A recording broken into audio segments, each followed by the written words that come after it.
Welcome back, everyone, to A Beer in a Theme Park. Today we are talking about a theme park and drinking a beer, just like the title says. Today we're talking about Steel Vengeance, so I hope you have your boots strapped on. Let's talk about it. Let's go! Also, now that the video started, welcome to the new studio space. I have changed where I put my stuff, and we're gonna fill this cabinet with a few different things for filming, like Cedar Point stuff. Right now I have like all my Disney stuff from like Disney on Ice and things like that. I have more than I can fill it up with to all kinds of Disney memorabilia, but I want to fill it up with some Cedar Point stuff also. I also have my Disney Parks book. My brother and sister-in-law gave me this a couple of years ago, and it's one of my favorite things I have. So that'll stay. In 2018, Steel Vengeance was made, or should I say, I guess maybe it was reconverted. It was initially Mean Streak on the exact same plot of land and even the exact same footers. But throughout the summer and the year before, which would have been 2017, which I was there for, I kept seeing that Mean Streak was closed down, and I just started coming back to Cedar Point, so I wasn't sure what was happening, and I certainly wasn't in on all the hot gossip. So I realized that they were redoing Mean Streak, and then they told us later that it was going to be called Steel Vengeance and that it was a crazy ride, which it definitely was. Anyway, though, let's talk about what this thing is. So it is the very first hyper hybrid coaster, meaning it's a wooden coaster but also has steel elements on it, and it is 205 feet tall. Its first drop is just massive, and it does go straight down, which is pretty incredible, especially for a wooden coaster, although RMC has done a lot of that. This is a RMC ride. If you don't know what RMC is, it is Rocky Mountain Construction. So it was created by Rocky Mountain Construction. Rocky Mountain Construction has kind of taken over the theme park world. If you see a wooden coaster with big metal rims on it, it's probably an RMC coaster. Most of them look very similar to Steel Vengeance. Right now, the most recent RMC to come out is Airy Force, and that's kind of taking the world by storm now. Now, its very first fall does get you going at 74 miles per hour, and it is a very fast ride all the way through the rest of its extended run. It's a crazy ride. It does disorient you multiple times. We'll talk about that more on the ride experience side of things. And then it is also a 2-minute and 30-second ride. Now, in keeping with Cedar Point tradition, Cedar Point likes to break records. But you can't always break a record when you have, like, already the tallest roller coasters. They'd already broken the 200-foot barrier. They'd already broken the 300-foot barrier and the 400-foot barrier. There's not a lot more that they can do without going to, like, enclosed ride vehicles or something like that. So because of that, these coasters were breaking more specified barriers. So in this case, this was the world's tallest hybrid at the time. It also was the fastest hybrid roller coaster at 74 miles per hour, and it was the world's steepest drop. Like I said, it went straight down. It's an incredible ride, very, very fun, and it is a 90-degree drop straight down. I love the look of Steel Vengeance. It's one of my favorite things. At Halloween time, for Halloweekends, you actually can go in between the ride track for Steel Vengeance. And there's a haunted house right out there. This last year it was Bloodbath. The year before that, it was a really fun, just totally dark one called Deprivation. They've both been incredible. But it's been a really fun thing to do, to be back there and you can see the entire ride go around you. But even beyond that, there are many, many vantage points where you can just see some little elements that this ride has. And by little elements, I really mean like some crazy elements, stuff that makes you feel like you are being tossed around constantly by the finger of God. Like, it's incredible. There are a lot of moments in this ride where I just have to completely take my hands off the wheel and I have to not worry about what's going to happen, because if I try to hold myself onto it, I'm going to hurt myself because there's no way to protect yourself on Steel Vengeance. It's just crazy. But it is a blast, and there are these elements where you are just being tossed around. So as you're watching from outside, you see these little heads being just tossed around in like a little circle. They're really, really fun. Several different corkscrew type rides and a couple more like heartline roll kind of ideas. These are not official terms for them. I'm just talking in general terms about what these elements are like, but there's just a lot of flips. Let's just say that. I'm here not for the Thusies, I'm here for the common person. So if you're a Thusie, you're welcome. But just know I'm not gonna give you every single perfect word that you're looking for, okay? But it is a blast. It's absolutely so much fun, and there is a ton of moments where you are just flipping in different directions, back and forth. You kind of make a couple of turns halfway through. Of course, one of RMC's favorite things to do is as you are going down, you will do a corkscrew on the way down. Those are incredible. It's so much fun. It's a blast every single time. You feel just like you are being tossed around. Like there's not much you can do to hold yourself in to that car. If your belt were to break, there's nothing you can do. We'll get to belts later, but just let me tell you this, it's not gonna happen, okay?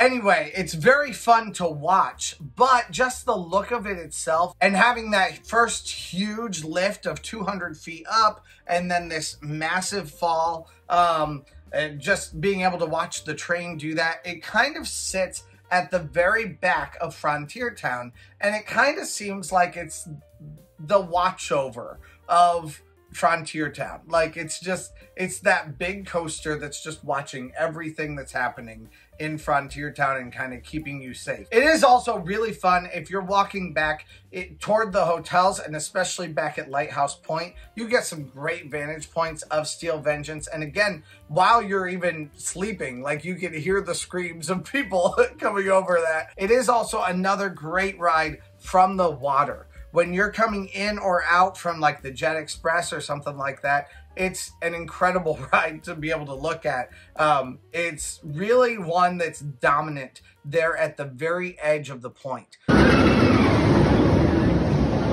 However, this ride was built on a theme. The entire thing, it's like they created this entire lore for the area that it's set in, for the Frontier Town area.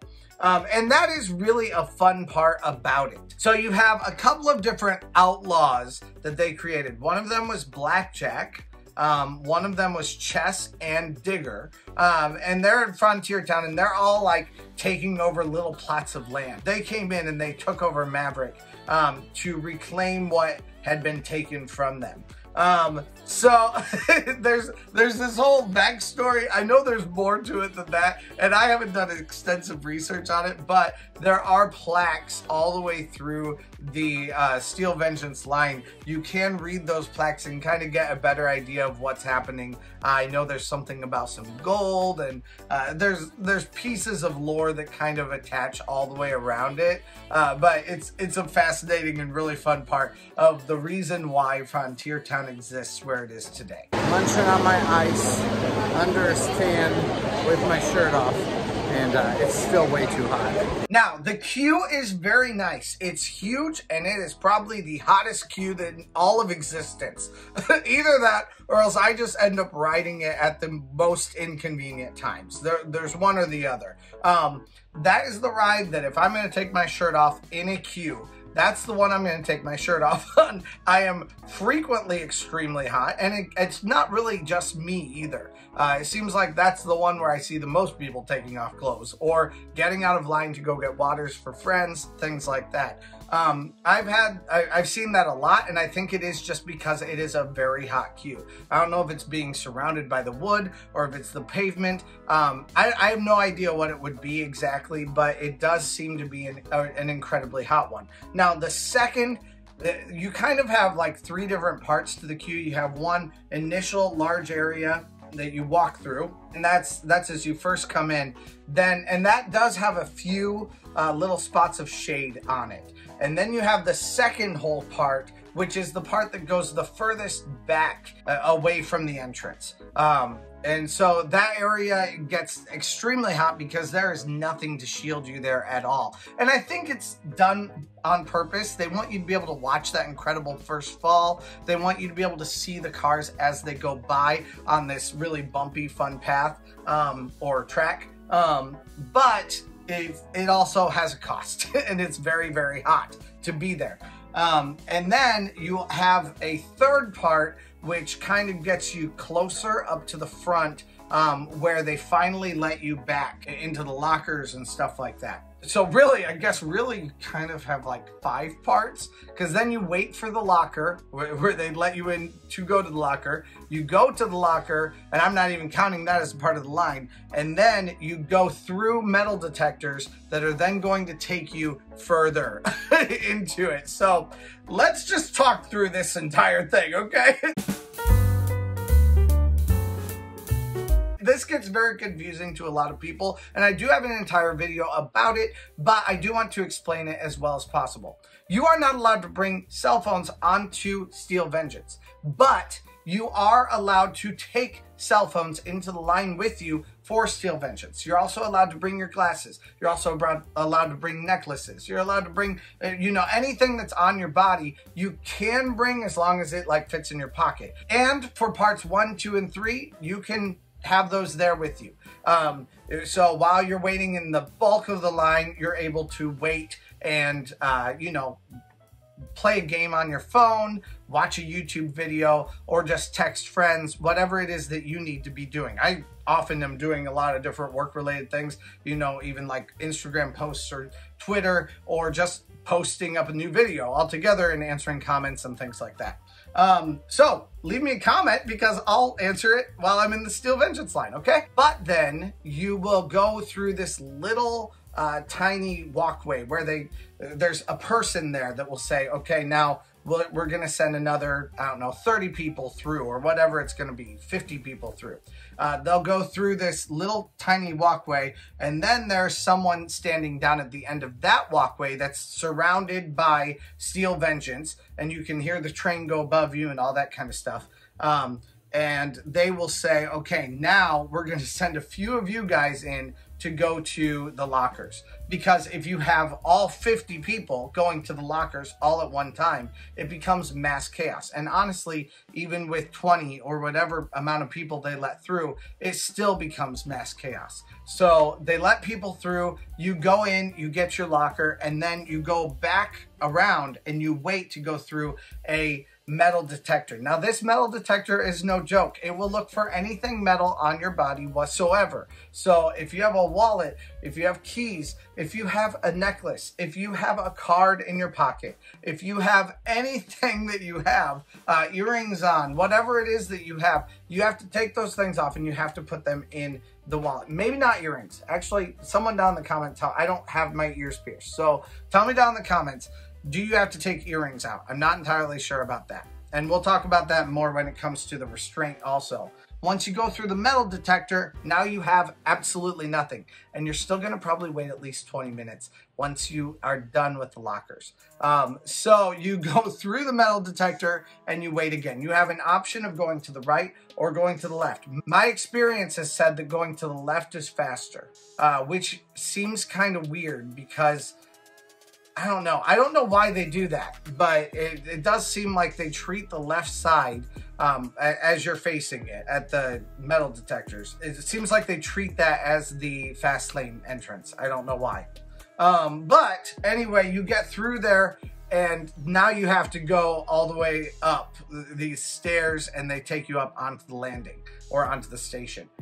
So it is a lot. It's a very long line. And even when you think that you're done with the line, there's still more waiting to do until you get onto the station itself. So a lot of times it feels like, okay, I've gotten to the lockers. Yes, now I'm done. No, you're not just done. So also if someone's waiting with your stuff, make sure that they know that by the time that you get rid of your cell phone and you send that final text, it still may be a 20-minute wait, because it's not a short wait. And that's kind of a problem, but I mean, what are they gonna do at this point? There's really not much they can do. So Steel Vengeance does have a complicated line. If you have any more questions, please check out this video so that you can get an idea of what is actually gonna need to happen while you're in line for it. Or you can also send me a message down the comment about whatever questions you may have about that. Because I know it gets complicated, and it is something that's very frustrating and scary to a lot of people. I will tell you, those lockers are free. They're absolutely free. Do not worry, they are free. You do have to put in like a code and stuff like that, but it is free, 100% free, F-R-E-E. There is no trick to it whatsoever. I would tell you if there was. Decent little line for fast lane right now. So now fast lanes, because of all of what I just told you, fast lane is horrible. It's a terrible, terrible ride with fast lane. Because you don't really save much time at all on this ride. Again, you may save the largest bulk of the line with fast lane, but you're still gonna wait another 20 minutes one way or another, and you're still gonna wait outside of going into the lockers with your fast lane also. So that's really an issue. I do not like this line when it comes to fast lane whatsoever, and I do think that this ride devalues fast lane because of how terribly set up it is. I don't know why they can't add another lane or whatever they would need to do, but I mean, they don't. So whatever, it's what they do. So you do miss the entire major, like, first 3 sections that I told you about earlier, but you will have, as soon as you get to the front of that, someone will tell you, okay, now you're gonna go, and they give you priority access to go get in the line to go into the lockers. But at that locker line, you're still gonna wait another 10 minutes, and then you're gonna get to your locker, then you're gonna get into your line again, you're gonna wait another 20 minutes after that. Again, not efficient, but that's what's gonna happen. On Steel Vengeance, there is nothing. You can bring nothing. I've already said that, but I'm going to repeat it again. You can bring nothing. If you have a fanny pack, you cannot bring it. And a fanny pack cannot even go into the line. So again, something else important to know. A fanny pack cannot go into the line. So if you are wearing a fanny pack, I do know this for certain, you do have to put it in the queue, in the lockers outside of the queue. They will not let you bring it in, and they repeat that over and over and over at the front. If you have bags, fanny packs, you cannot come into the line. Waist bags, backpacks, purses, fanny packs, Really? stuffed animals, beverage containers are not permitted online. You must deliver inside the blue lockers with a no-rider. Thank you. So there are no storage bins. You cannot also wear your glasses. Your glasses have to go into the locker unless you have a strap.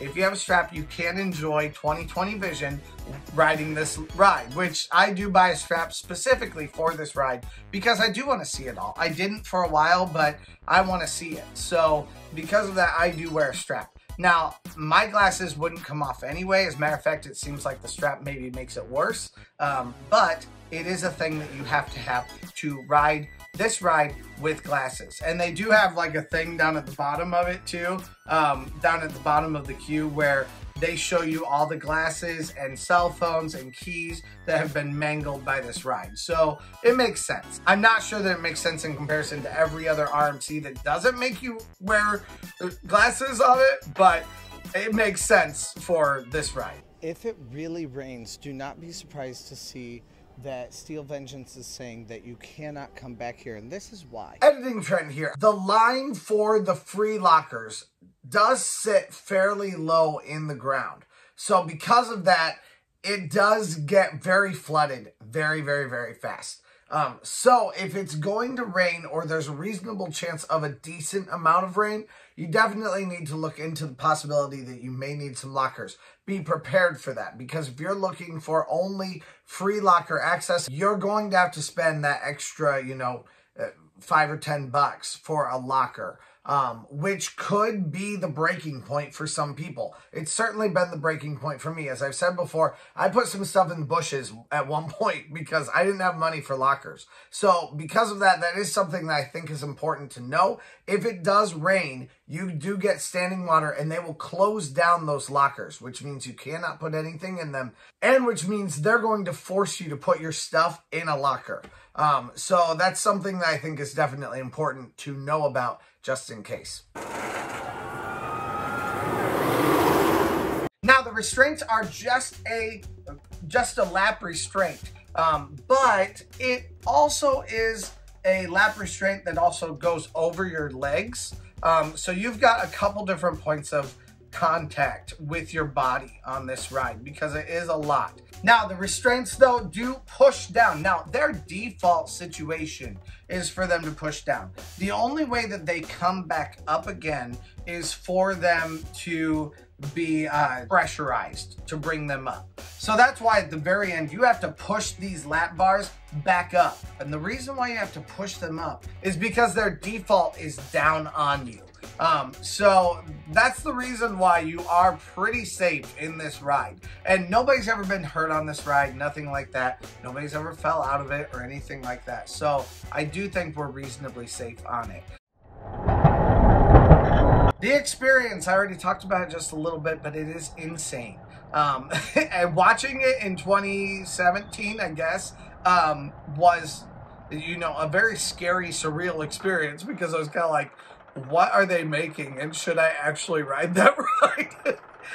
And riding it for the first couple of years was very scary. Even my first year doing YouTube in 2020, it still scared me. It was kind of like, even if you watch those videos, I was hesitant about riding them. And I didn't ride it very much that year. I didn't do my first all roller coaster challenge until 2021 because I was kind of not sure that I wanted to entrust my life to this ride that very often. So it was a pretty rare situation, but it is a blast. And the more that I've just kind of let go and stopped holding on to whatever handles I can find, which, by the way, there are no handles. There's just like little tiny things around where you can grab onto, and I would hold on to those for dear life, thinking, you know, I'll rescue myself if something happens. It's totally stupid, but anyway, somehow I thought that, and you know, I would hurt myself. I would pull a muscle because I'd be holding on to this thing that wasn't even meant for me to hold on to it.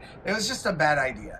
So you can't do that. You just gotta let go and let God. Just have fun and just kind of just go, woohoo! I mean, if something happens, you can't rescue yourself anyway, so bye. But it was... so far, it's been a blast every single time that I've ridden it, and it is one of those where once you let go, it just becomes so much fun because there's so many moments where even after I've ridden it so many times, dozens of times, I can still say that there are moments where I go, am I facing up or am I facing down? I can't figure it out if I'm upside down or if I'm right side up or whatever I am. It just feels surreal. It's crazy.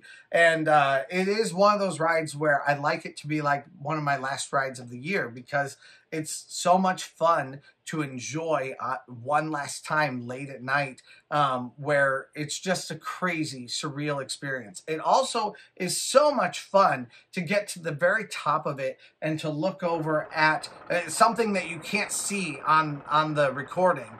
And I'm not allowed to record on it, so I don't. But when you look over to the right, it is just incredible. You can see the entire park open up in front of you. You feel like you're higher than anything else, including even like Top Thrill Dragster. And it's just crazy high. And you see all these pretty lights just dotting the entire atmosphere. It's so much fun. It is a blast. It's beautiful, and it's absolutely and utterly crazy, but also one of the smoothest experiences you'll ever feel. It doesn't feel like you're doing this crazy thing. Partly even that is because there's nothing around your neck. There's nothing around your neck to hurt you or for you to kind of, you know, hurt your neck on or your ears on. Instead, it is just a like woo woo woo kind of a thing, and it's so much fun to do. So definitely an experience that I think is worthwhile for anyone to do. Angles. How dare I not talk about the angles? The thing that really stuck out to me on this ride the very first time that I rode it was the angles. When you're going up, so you get to an airtime lift hill because you're going super, super fast already. And then you get up to the top of an airtime spot where you're already going to feel kind of like you're going to fly out. Then that spot is on an angle, which means you feel like you're going to fly out to the side. So it's like, whoo, oh, whoa, you know, like it's really fun. It feels a lot like riding a bucking bronco, and it is reasonably scary. The first couple times it was really trippy for me. So if you're brand new to this ride, or you haven't ridden other rides that are RMCs, or maybe like Velocicoaster, there are some new Intamin rides that are kind of similar to this also, then you're definitely going to want to be prepared for that kind of a sensation. Because there are definitely parts of it that just really take you off guard.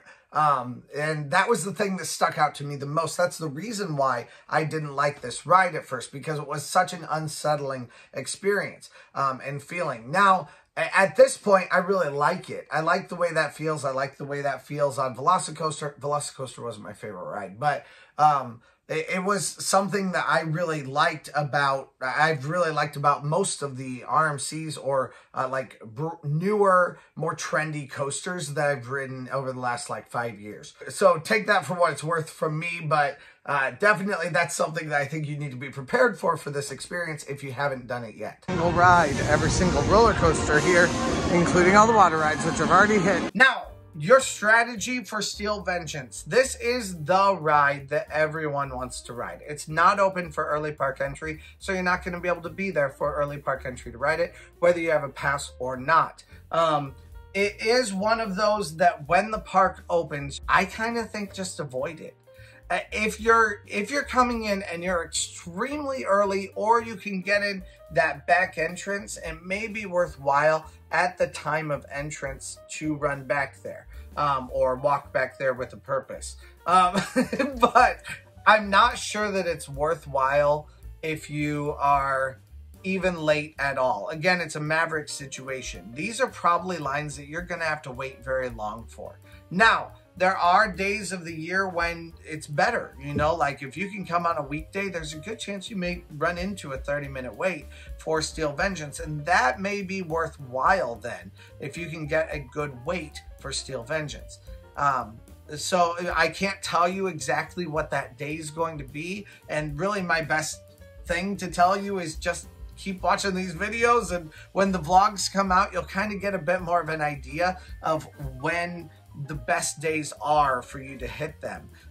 But earlier on in the season, it is better, but I can't really give you a time. If they allow early access people to come in early on in the morning and they still can go anywhere in the park, which I kind of think seems self-defeating if that even does happen, but let's just say that does happen, then by all means, go back to Steel Vengeance and wait there. I don't like to wait on anything unless it's already open. But there would be some people who would like to wait there. Again, though, you're still going to wait in a long line. I mean, that line is then going to end up being an hour-long line instead of a half-hour line instead of a half-hour long line. So is it any better than just going, you know, 20 minutes after the park opens, or going at noon when you're going to wait 45 to an hour and 15 minutes for it? Is that any better? I don't know that it's any better if you're already going to wait an hour for it when it's not open.